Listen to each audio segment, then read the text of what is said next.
स्नातक पाठ्यक्रम के अंतर्गत स्नातक द्वितीय वर्ष के तृतीय सेमेस्टर में उल्लिखित या स्थापित पाठ्यक्रम के आज एक महत्वपूर्ण अध्याय पर हम लोग चर्चा करेंगे।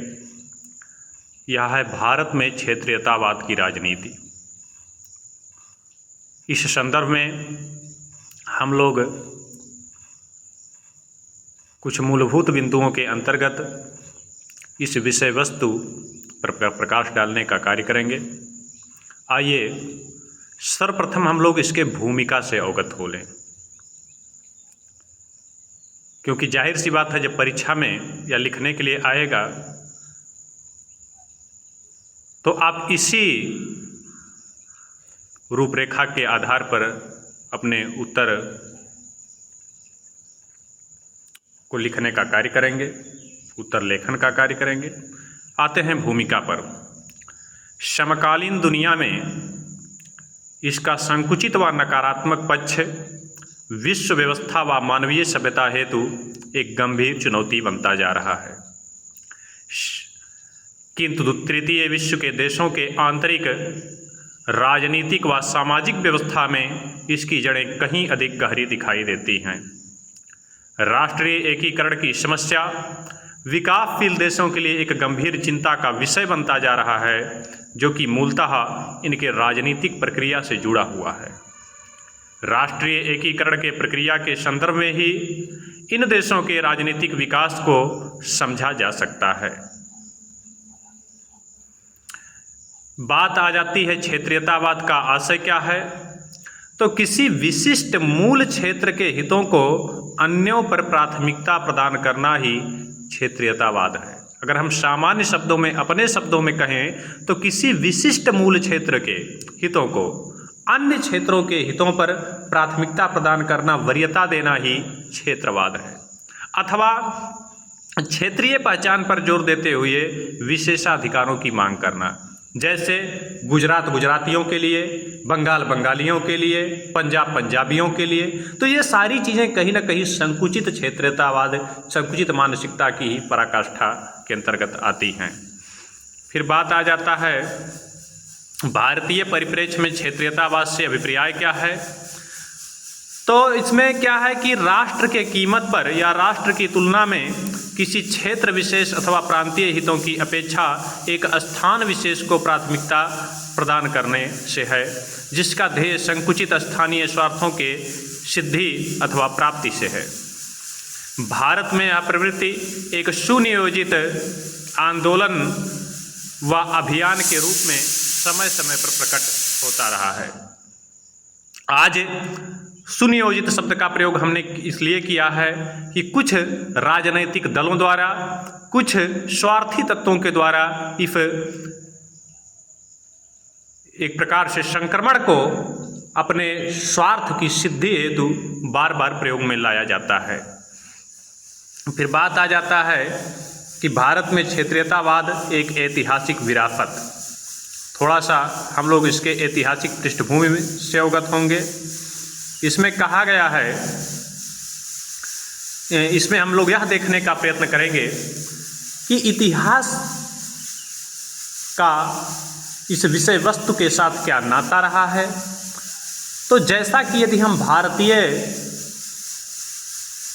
सामाजिक व्यवस्था, सांस्कृतिक व्यवस्था के मूल गर्भ में जाएं तो हम पाएंगे ईशावास्यमिदं सर्वम व विश्व बंधुत्व का पवित्र भाव हमारी मूल संस्कृति का प्राण तत्व रहा है, जो अनेक भौगोलिक, सामाजिक, भाषाई, वैचारिक विविधता को एकता के सूत्र में पिरोने का मूल मंत्र रहा है। हम लोग कण कण में ईश्वर के दर्शन करने वाले रहे हैं। विश्व बंधुत्व का यह जो शब्द है, यह शब्द मात्र नहीं अपितु यह हमारे हृदय की एक असीम भावना का परिचायक रहा है। यह केवल हमारे लिए एक अलंकारिक शब्द तक सीमित नहीं है, यह हमारी मूल संस्कृति का एक प्राण तत्व है।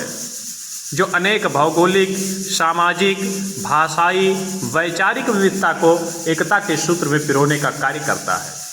हम लोग संसार के कण कण में ईश्वर को देखने वाले हैं।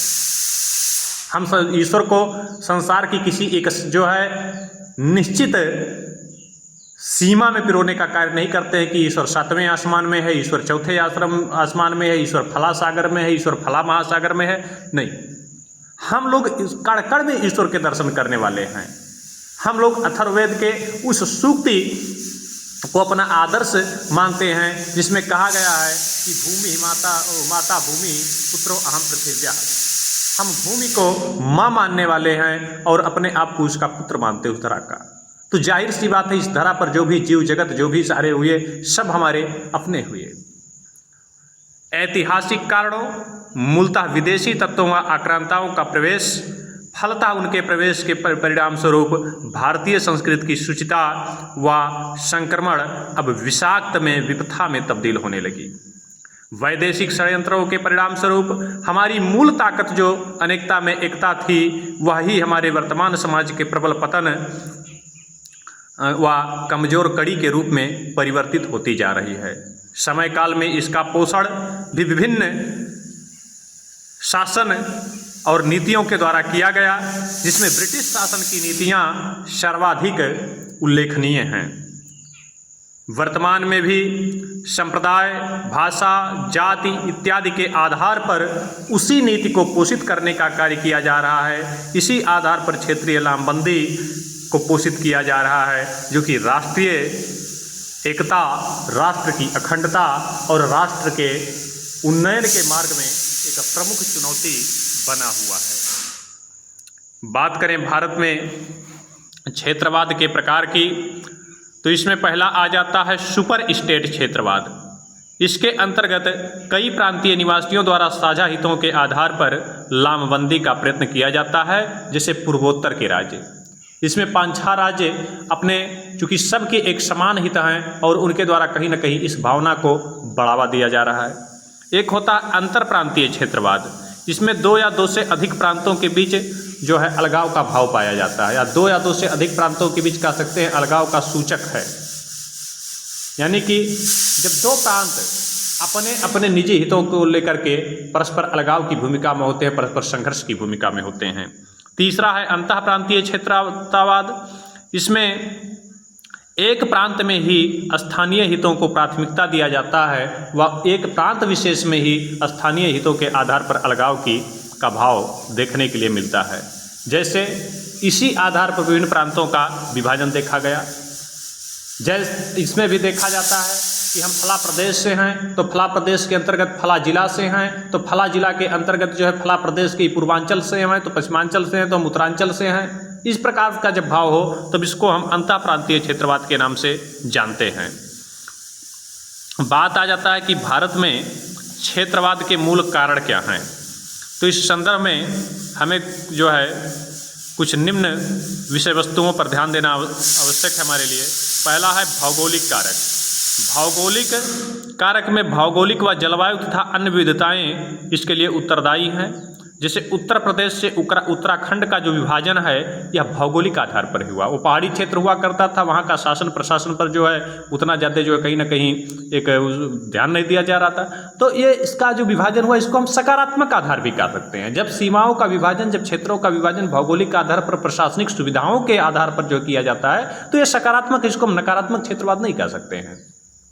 क्षेत्रवाद में भी जो है सकारात्मक और नकारात्मक, जब प्रशासनिक भौगोलिक सुविधाओं के आधार पर सीमाओं का विभाजन किया जाए तो इसमें विकास और उन्नयन समाहित है इसके मूल भाव में, तो इसको हम सकारात्मक क्षेत्रवाद के अंतर्गत रख सकते हैं। दूसरा है सांस्कृतिक कारण। इसमें भाषा व संस्कृति के संरक्षण हेतु संघर्ष देखने के लिए मिलता है। जैसे भारत में अगर वर्तमान में बात करें तो वैदेशिक आक्रमण के पश्चात जहां हमारी मूल निवासी द्रविड़ और आर्य हुआ करते थे, कुछ सीमित जो है संख्या में मंगोलाइड भी हुआ करते थे, किंतु जो है वैदेशिक आक्रमणों के प्रतिफल के परिणाम स्वरूप आज अनेकों प्रकार के संस्कृति, अनेकों प्रकार की परंपराओं के लोगों का यहाँ निवास है और कहीं ना कहीं इसको लेकर के भी परस्पर द्वंद्व देखने के लिए मिलता है।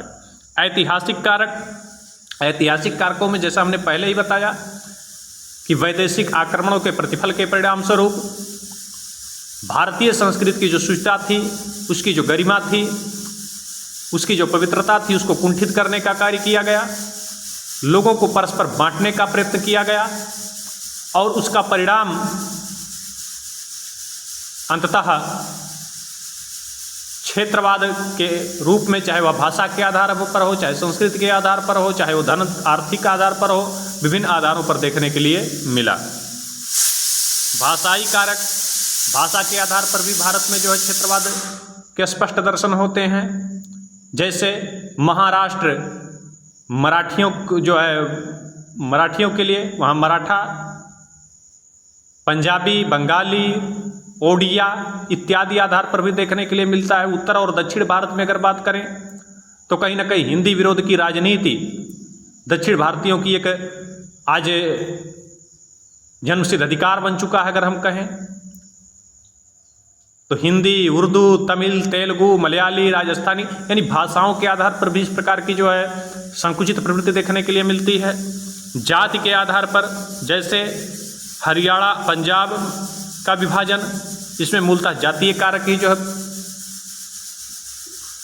प्रभावित था, जातीय कारक से ही विभाजन प्रभावित था। फिर महाराष्ट्र और गुजरात का विभाजन, यह भी मूलतः इसी प्रवृत्ति से ग्रसित था। फिर आर्थिक कारक में पूर्वोत्तर व पहाड़ी क्षेत्रों का अल्प विकास, इसमें भी मूलतः जब पूर्वोत्तर के राज्यों का अल्प विकास किया गया, वहाँ के विकास पर ध्यान नहीं दिया गया राजनीतिक कारणों से। लोकतंत्र है तो वही कार्य किए जाएंगे जहाँ ज़्यादा से ज़्यादा वोट की प्राप्ति होगी। अब चूंकि वहाँ विरल जनसंख्या तो वहाँ उतने लोग रहने वाले नहीं, तो वोट कहाँ से करेंगे। तो ये भी एक कारक कहीं ना कहीं उसके अल्प विकास का कारण रहा। कुछ उसकी भौगोलिक परिस्थितियाँ भी उसके लिए जिम्मेवार हैं, तो यह भी है। फिर राजनीतिक कारण, तो राजनीतिक कारण के अंतर्गत हम कह सकते हैं कि क्षेत्रीय राजनीतिक दलों द्वारा संकुचित स्वार्थों व लिप्साओं की पूर्ति हेतु तथा नेताओं द्वारा अपने निजी महत्वाकांक्षाओं की पूर्ति हेतु भी इसका यंत्र के रूप में, अच्छा खासा हथियार के रूप में उपयोग किया जा रहा है। तो आज हम लोग इतना ही यहीं पर अपनी चर्चा को विराम देंगे। आज के लिए इतना ही, बाकी पुनः हम लोग इसी विषय को आगे बढ़ाते हुए नई चर्चा के साथ उपस्थित होंगे।